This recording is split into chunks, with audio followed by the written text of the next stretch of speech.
নারীর জন্য জান্নাতে যাওয়া খুব সহজ। তার এক পা, নারীর এক পা জান্নাতে এমনি ঢুকে আছে। আর কিছু কাজ করলে, 4টা কাজ করলে বাকি পাটাও জান্নাতে ঢুকাই দিবে কে? বিশ্বনবী বলেছেন 4টা কাজ যদি কোনো নারী ঠিকঠাক মতো এই দুনিয়ার বুকে করতে পারে, আল্লাহ তাআলা 8টা জান্নাতের দরজাই নারীর জন্য খুলে দিবে। এক নম্বরে বিশ্বনবী বললেন, আল মারআতু ইযা সাল্লাত খামসাহা, কোন নারী যদি 5 ওয়াক্ত সালাত সময় মতো আদায় করে, ওয়া সামাত শাহরাহা, রমজানের রোজাগুলো ঠিক মতো রাখে, আতাআত বালাহা, স্বামীর আনুগত্য করে, ওয়া হাফিজাত ফুরুজাহা, নিজের লজ্জাস্থানের হেফাজত করে। 4টা, কয়টা? 5 ওয়াক্ত সালাত, রমাদানের রোজা, স্বামীর আনুগত্য। এখন এটা উঠে গেছে সমাজে। কে কার উপর ডমিনেটিং করবে এই নিয়ে গুতাগুতি আছে না নাই? কে বড় হবে, কে মশারি টাঙ্গাবে রাত্রে, কিলাকিলি আছে না নাই? হাজবেন্ড কে তুই টাঙ্গা, স্ত্রী কে আমনে টাঙ্গান, আছে না নাই?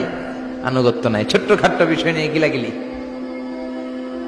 এজন্যই ফ্যামিলির মধ্যে শান্তি নাই। আমার বোনেরা, এই যে মহিলা সমাবেশে আসছেন, যাদের বিয়ে হয়েছে, হাজবেন্ড পেয়েছেন, এই হাজবেন্ড আপনার হীরার টুকরা, এটা আপনার জান্নাত। বিশ্বনবী বলেছেন, আল্লাহ ছাড়া কারো পায়ের সামনে যদি সিজদা দেওয়া জায়েজ হতো, সবগুলো নারীকে বলতাম স্বামীর পায়ে সিজদায় লুটিয়ে পড়ো।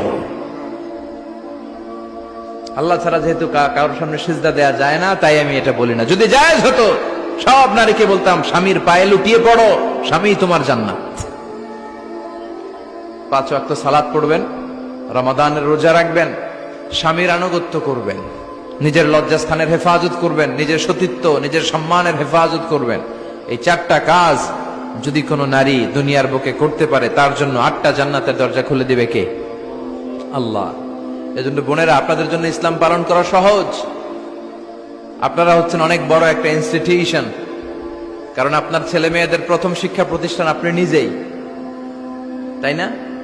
যারা সিলেটের ছেলে পেরে, এরা সিলেটি ভাষা পারে কেমনে? এর মার কাছ থেকে শিখে। ঢাকায় পোলা পান্ডা ঢাকায় কয় কেমতে? ঢাকার মায়ের কাছে শিখে।